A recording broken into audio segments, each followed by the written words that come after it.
What's up guys, it's XCarXL from noagonycollective, and today I'm going to show you how to turn this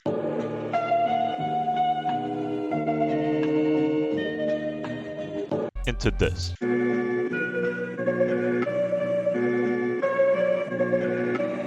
Agony.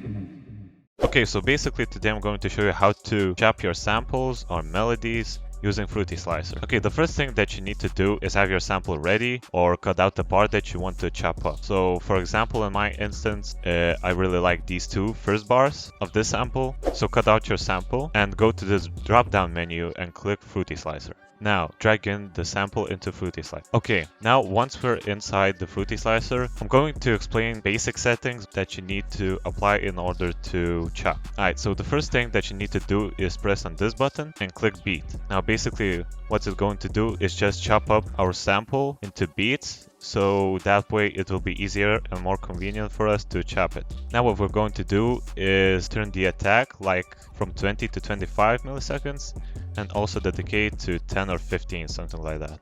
Basically what these two do is just fade in and fade out your sample. So for example, if your sample is a little bit off tempo, try messing with these and it should be on tempo. Also you can play around with these to get that cube beats melody type feel, because back in the day when they were relevant, they used to have that chopped up kind of sound, if you know what I mean. Another important fader is this one, which is pitch shift. Now, before you pitch anything up, I would recommend going here and choosing Pro Transient, so that way when you pitch the sample up or down, it's going to sound not robotic.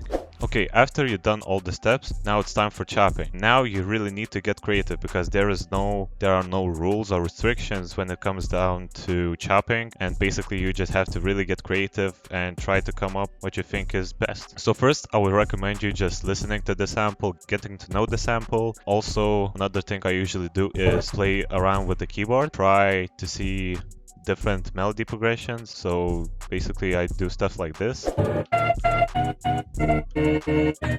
It's just basically getting to know the sample. So yeah, as you can see, I came up with this melody progression, which sounds like this.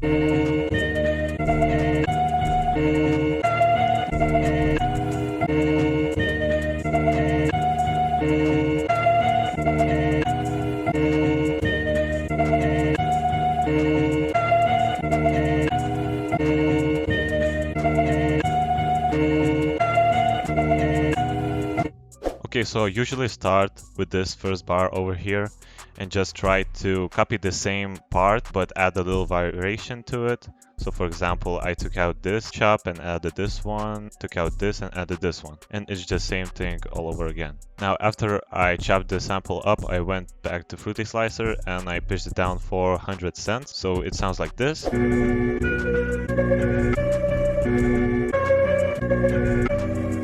As you can see, it has more life to it, if you can say that. It just sounds better that way. Now, I know that this is not the most complex chop, it's a simple one, but listen to the melody. Sometimes you just need to do some simple chopping like this. Sometimes you can go just bonkers and create a whole unrecognizable melody. So yeah, just listen to the sample and see what sounds the best, and sometimes just don't overcomplicate everything. Yeah, that would be my tip for you. Also, additional tip, make sure to have some melody variation. So for example, you can have this chopped sample and have another version of it, but the other version is like maybe pitched up instead of down. Also, what I like to use is add the halftime on, so it sounds a little bit different for a switch up. So this is how it sounds with the halftime.